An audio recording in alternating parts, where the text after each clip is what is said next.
Hello guys, आज हम अपना एचएससी सीईटी के लिए मैथ का प्रैक्टिस सेट, मैथ का और रीजनिंग का दोनों का प्रैक्टिस सेट कर रहे हैं। ठीक है, इसमें हमारे सारे के सारे मिक्स्ड क्वेश्चन होंगे।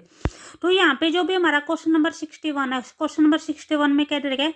अमित ने एक परीक्षा में 175 अंक प्राप्त किए हैं और वह 35 अंकों से अनुत्तीर्ण रहा है। यानी अगर उसके जो मार्क्स उसने कितने प्राप्त किए हैं, 175 मार्क्स प्राप्त किए हैं। अगर उसके 35 मार्क्स और आ जाते तो वह क्या हो जाता, वह उत्तीर्ण हो जाता। ठीक है, यदि परीक्षा में उत्तीर्ण होने के लिए 35% अंक की आवश्यकता है तो पूर्णांक ज्ञात करने, यानी टोटल मार्क्स है वे कितने थे। ठीक है, तो इस क्वेश्चन को हम कैसे करेंगे भी, अपना हम 175 के अंदर क्या कर देंगे, 35 ऐड कर देंगे। तो 175 में 35 ऐड कर देंगे तो कितना हो जाएगा, 210 हो जाएगा। भी अगर उसको 210 मार्क्स आ जाते तो क्या हो जाता, वो पास हो जाता। और अगर परसेंटेज में देखते हैं तो परसेंटेज में जो पास होने के लिए कितने मार्क्स चाहिए, 35% चाहिए हैं। और वैसे चाहिए हैं जो मार्क्स चाहिए वे कितने चाहिए हैं, 210 चाहिए हैं। ठीक है, तो ये दोनों क्या हो जाएंगे, एक दूसरे के इक्वल हो जाएंगे। तो यहाँ पे हमारा जो भी 35% वो किसके इक्वल आ जाएगा, 210 के इक्वल आ जाएगा। 1% किसके इक्वल आ जाएगा, 210 बाई में कितना हो जाएगा, 35 आ जाएगा। और हमें क्या निकालना है, अपना 100% निकालना है। तो इनटू में क्या हो जाएगा, हमारा 100 हो जाएगा। ठीक है, इसको 7 से अगर डिवाइड करेंगे तो यहाँ पे कितना आ जाएगा, 7 से 7 3 जा 21 और 0 एज इट इज आ जाएगी। यहाँ पे 7 5 जाएगा। 5 को इससे डिवाइड करेंगे तो हमारे कितना आ जाएगा, 20 आ जाएगा। 3 2 जा 6 आ जाएगा और 00 एज इट इज आ जाएगी। तो जो भी हमारे टोटल मार्क्स होंगे यहाँ पे कितने हो जाएंगे, 600 हो जाएंगे। ऑप्शन नंबर डी हो जाएगा। ठीक है, उसके बाद हमारा नेक्स्ट क्वेश्चन है, क्वेश्चन नंबर 62 है। 15 व्यक्तियों के एक समूह में 7 हिंदी पढ़ते हैं, 8 हैं जो अंग्रेजी पढ़ते हैं और 3 इनमें से कोई भी भाषा नहीं पढ़ते हैं। तो कितने व्यक्ति हैं जो हिंदी और अंग्रेजी दोनों के दोनों पढ़ते हैं? तो यहाँ पे जो टोटल हमें कितने दे रखे हैं, 15 दे रखे हैं।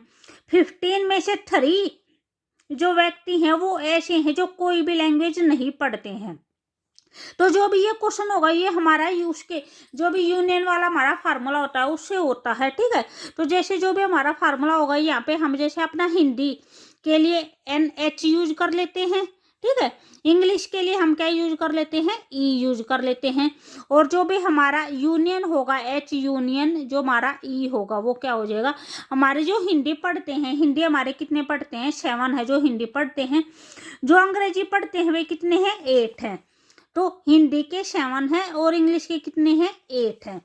और जो यूनियन है, यूनियन में क्या आएगा, जो दोनों के दोनों लैंग्वेज पढ़ते हैं वे यूनियन में आते हैं।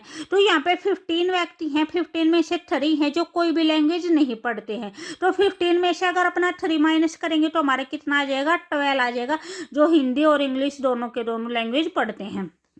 ये हमारा क्या आ जाएगा, ये हमारा यूनियन के अंदर आ जाएगा। तो हमारे यहाँ पे निकालना है कितने व्यक्ति है जो हिंदी और इंग्लिश पढ़ते हैं, बोथ पूछ रखा है। तो बोथ के लिए हमारा क्या होता है, इंटरसेक्शन होता है। हमें क्या निकालना है, NH इंटरसेक्शन E निकालना है। तो इसका जो भी हमारा फार्मूला होता है वो क्या होता है, NH union E equal to में NH प्लस में NE माइनस में NH इंटरसेक्शन E। ठीक है, हमें ये क्या करना, फाइंड आउट करना है। तो इसको इन दोनों को क्या करेंगे, उस साइड लेके जाएंगे। हमारी इसकी वैल्यू कितनी है, 12 है, इक्वल टू NH की वैल्यू कितनी है, 7 है, NE की वैल्यू कितनी है, 8 है। माइनस में ये हमें क्या करना है, निकालना। तो यहाँ पे जैसे क्वेश्चन मार्क लगा दिया, इनका कितना हो जाएगा, 15 हो जाएगा। फिर यहाँ पे कितना है, 12 है, 15 इस साइड जाएगा तो माइनस का 15 हो जाएगा। हमें क्या निकालना है, अपना H इंटरसेक्शन E निकालना है। तो 15 में से 12 जाएगा, कितना बचेगा, -3 हो जाएगा। यहाँ पे भी हमारा माइनस का है ये। ठीक है, तो माइनस से माइनस कट हो जाएगा तो हमारा कितना आ जाएगा, 3 आ जाएंगे, जो इंग्लिश और हिंदी दोनों के दोनों पढ़ते हैं। तो यहाँ पे जो भी हमारा आंसर होगा वो कौन सा हो जाएगा, ऑप्शन नंबर B हो जाएगा, 3 हो जाएगा। उसके बाद हमारा नेक्स्ट क्वेश्चन है, क्वेश्चन नंबर 63 है। एक पुरुष की ओर इंगित करते हुए, यानी एक पुरुष की ओर इशारा करते हुए एक महिला बोली, इसकी माता मेरी माता की एकमात्र पुत्री है, ठीक है, यानी महिला की माता है वो पुरुष की माता की क्या है, एकमात्र पुत्री है। तो महिला उस पुरुष से किस प्रकार संबंधित है, तो उसका क्या हो जाएगा, जो रिलेशन होगा उसका क्या हो जाएगा, वह उसकी क्या हो जाएगी, माता हो जाएगी। उसके बाद हमारा क्वेश्चन नंबर 64 है, यदि पूर्व दिशा उत्तर पश्चिम हो जाए और जो पश्चिम दिशा है दक्षिण पूर्व हो जाए और इसी तरह सभी दिशाएं आपस में क्या हो जाए, आप अपना स्थान बदल ले, तो उत्तर दिशा है जो कौन सी दिशा हो जाएगी, हमें उत्तर के बारे में बताना है, जो हमारी उत्तर दिशा है वो कौन सी दिशा हो जाएगी। तो इसको हम कैसे करेंगे, जैसे ये हमारा डायरेक्शन का ग्राफ है, जो भी सबसे ऊपर होता है, सबसे ऊपर क्या होता है, उत्तर होता है, यहाँ पे दक्षिण होता है, इस साइड पूर्व होता है, ये पश्चिम होता है। अब ये हमारे बीच की लाइनें हैं, जो यहाँ पे है जैसे उत्तर के बीच में और पूर्व के बीच में क्या होता है, उत्तर पूर्व होता है, भी दक्षिण के बीच में पूर्व के बीच में दक्षिण पूर्व हो जाएगा, दक्षिण के बीच में पश्चिम के बीच में दक्षिण पश्चिम हो जाएगा, और ये हमारा क्या हो जाएगा, उत्तर पश्चिम हो जाएगा। इन्होंने जो भी हमें नई डायरेक्शन दे रखी है, नई डायरेक्शन के बारे में इन्होंने क्या बोल रखा है, ये बोल रखा है, अब जो उत्तर पश्चिम है, जो पूर्व दिशा है, पूर्व दिशा को हमें क्या लिखना है, उत्तर पश्चिम लिखना है पूर्व दिशा को। तो ये है हमारी पूर्व दिशा, इसको क्या लिखना है, उत्तर पश्चिम लिखना है। तो जो भी हमारा यहाँ पे उत्तर पश्चिम था, ये कहाँ पे पहुंच जाएगा, यहाँ पे पहुंच जाएगा हमारा। तो ये हमारा कितना रोटेट हुआ, जैसे एक तो हमारी जैसे एक लाइन ये हो जाएगी, एक लाइन ये हो जाएगी, यानी हमें ये बीच की दो लाइन स्किप करनी है, और ये कैसे घुमाना है, ऐसे घुमाना है इस साइड, ठीक है। तो ये हमारा कहाँ पे आ जाएगा, ये हमारा यहाँ पे आ जाएगा उत्तर, और क्या हो जाएगा, पश्चिम हो जाएगा। यहाँ से एक ये छोड़ दिया, एक ये छोड़ दिया, इस पे आ जाएगा, ठीक है। तो इसी टाइप में अगर ये इस टाइप में अगर दो लाइन रोटेट होगा, ठीक है, तो सारे के सारे एंगल भी ऐसे ही रोटेट हो जाएंगे। अब हमें अपना बताना क्या है, उत्तर दिशा बताने को, उत्तर दिशा है कौन सी दिशा हो जाएगी, उत्तर हमारी कहाँ पे है, यहाँ पे है, तो यहाँ पे बताना है यहाँ पे कौन सी आएगी। तो यहाँ पे भी जैसे वही हमें दो छोड़ना है, यानी एक ये छूट जाएगी, एक ये छूट जाएगी, तो जो हमारी यह डायरेक्शन होगी, यह डायरेक्शन भी हमारी जैसे कहाँ पे पहुंच जाएगी, यहाँ पे पहुंच जाएगी।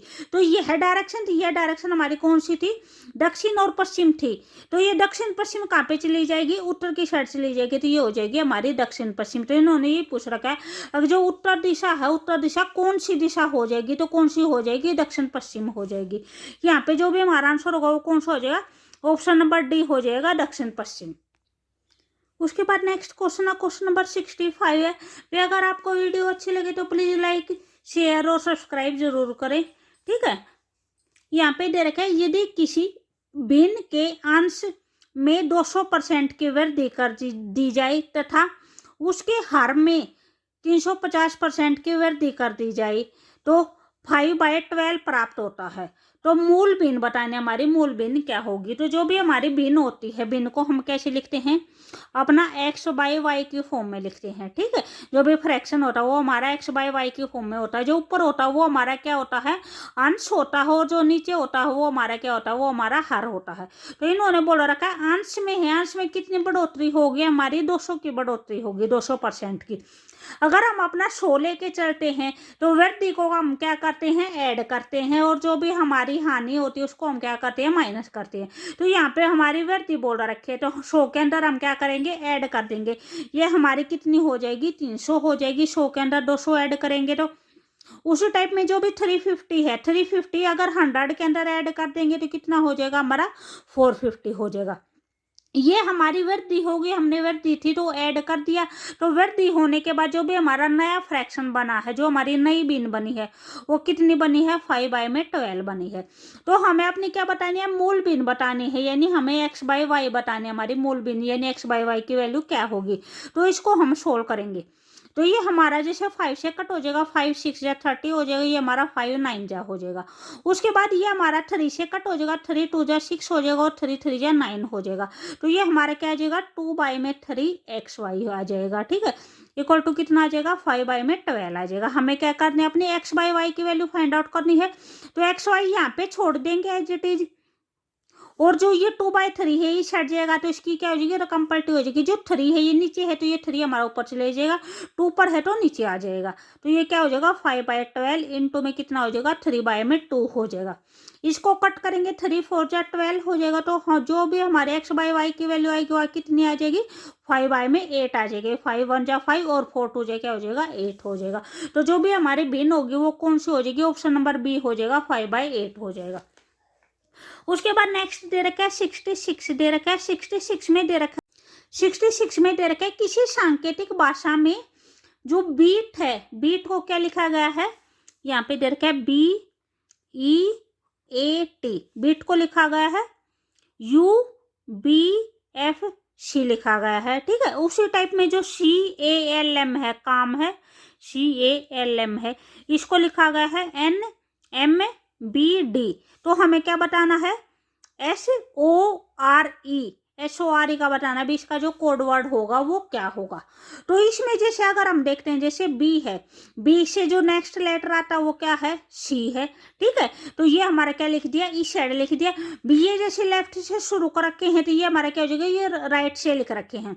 E है, E के बाद क्या आएगा F आएगा, A के बाद क्या आएगा B आएगा और T के बाद क्या आएगा U आएगा। ठीक है, सेम एज इट इज ये भी ऐसे ही लिख रखे हैं।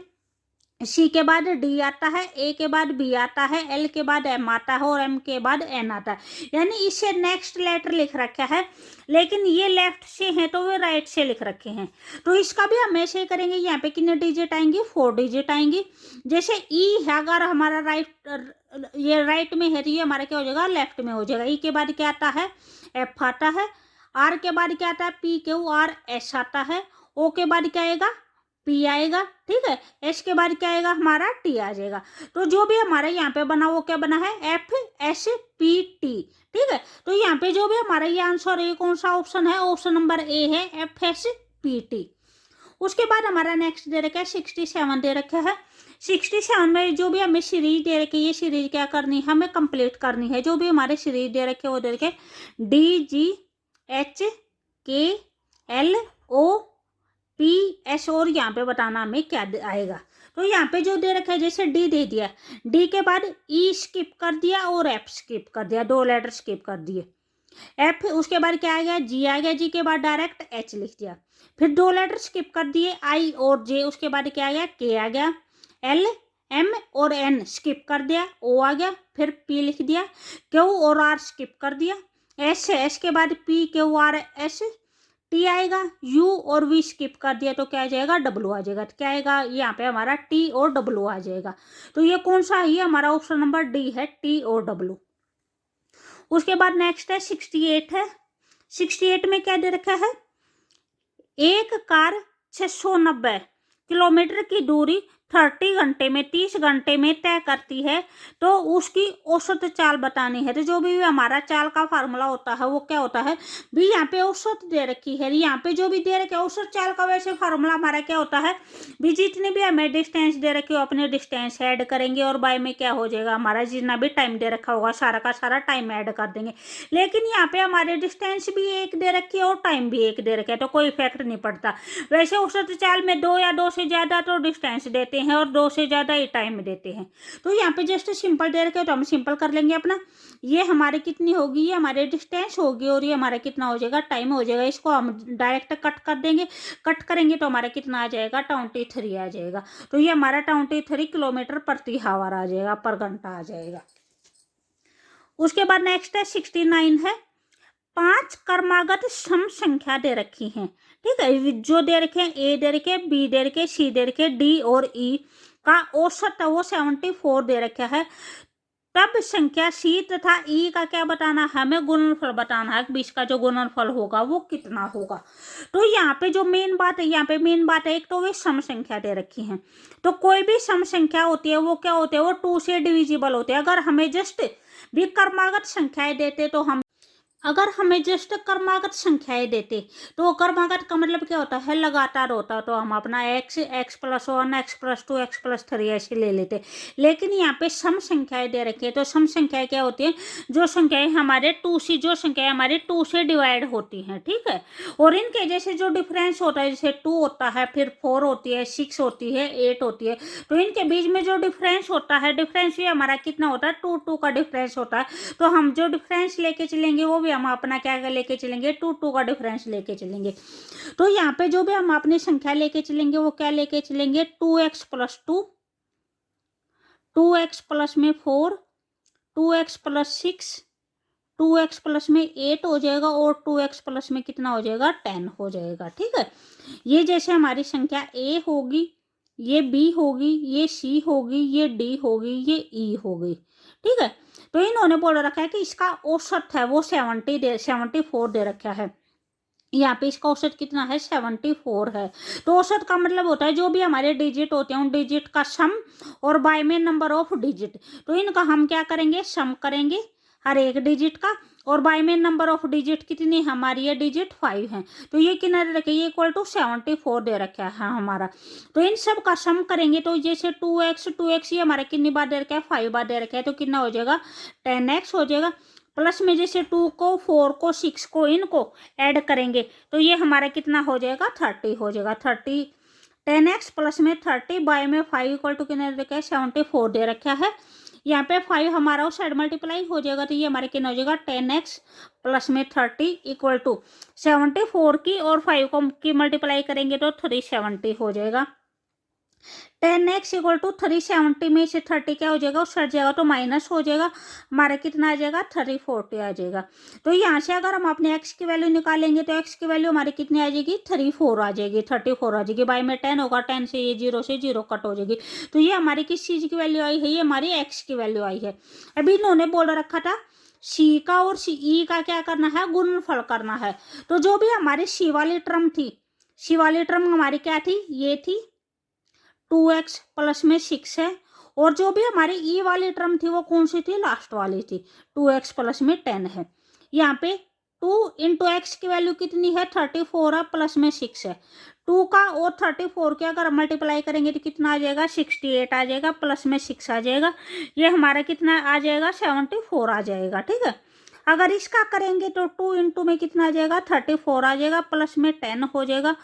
इसकी मल्टीप्लाई होगी 68 प्लस में 10, तो कितनी आ जाएगी हमारी, 78 आ जाएगी। 74 का और 78 का अगर मल्टीप्लाई करेंगे तो कितनी आ जाएगी, 5772 आ जाएगी। तो यहाँ पे जो भी हमारा आंसर होगा वो कौन सा हो जाएगा, ऑप्शन नंबर डी आ जाएगा, 5772 है, ठीक है। भी अगर आपको वीडियो अच्छी लगे तो प्लीज़ लाइक शेयर और सब्सक्राइब जरूर करें। और ये मैंने प्रैक्टिस सेट और भी करवा रखे, आप एक बार प्ले लिस्ट चेक करना, वहाँ से जाके अपनी प्रैक्टिस कर लेना, ठीक है। ये हमारा लास्ट क्वेश्चन है, उसके बाद जो नेक्स्ट क्वेश्चन होंगे वे मैं अपने नेक्स्ट वाले जो भी वीडियो होगी उसमें करवा दूंगी। भैया अगर आपको किसी और सब्जेक्ट जैसे हरियाणा जी के या किसी और सब्जेक्ट की वीडियो चाहिए तो आप एक बार मैसेज कर देना। यहाँ पे उसके बाद नेक्स्ट क्वेश्चन दे रखा है, क्वेश्चन नंबर 70 दे रखा है, एक व्यक्ति तथा उसके पुत्र की जो औसत आयु दे रखी है वो कितनी दे रखी है, 40 वर्ष दे रखी है। उनकी आयु का जो अनुपात दे रखे वो कितना रखे, 11:5 दे रखा है। अगर हमें अनुपात में दे रखे तो हम क्या लेके चलेंगे, अपना x लेके चलेंगे। जैसे जो पिता है उसकी आयु कितनी हो जाएगी, 11x हो जाएगी, और जो पुत्र है उसकी आयु कितनी हो जाएगी, 5x हो जाएगी।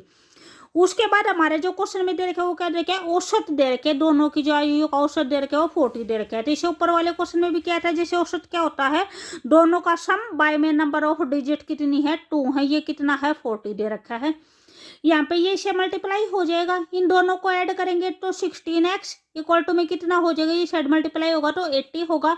तो x की वैल्यू हमारी कितनी आ जाएगी, 5 आ जाएगी। इसको 16 से डिवाइड करेंगे तो 16 5 जा 80 आ गया। तो x की वैल्यू हमारी कितनी आ गई, 5 आ गई। अब हमारे पूछ क्या रखी है, पुत्र की आयु पूछ रखी है, पुत्र की आयु क्या होगी। तो यहाँ पे जो बड़ा होगा बड़ा पिता होगा, जो छोटा होगा वो पुत्र होगा। तो यहाँ पे 5x दे रखे पुत्र की आयु, तो 5 इंटू में x की वैल्यू हमारी कितनी है, 5 है, तो 5 इंटू 5 कितना हो जाएगा, 25 हो जाएगा। तो जो भी आंसर होगा वो कौन सा हो जाएगा, ऑप्शन नंबर ए हो जाएगा, 25 वर्ष हो जाएगा, ठीक है। Okay bye.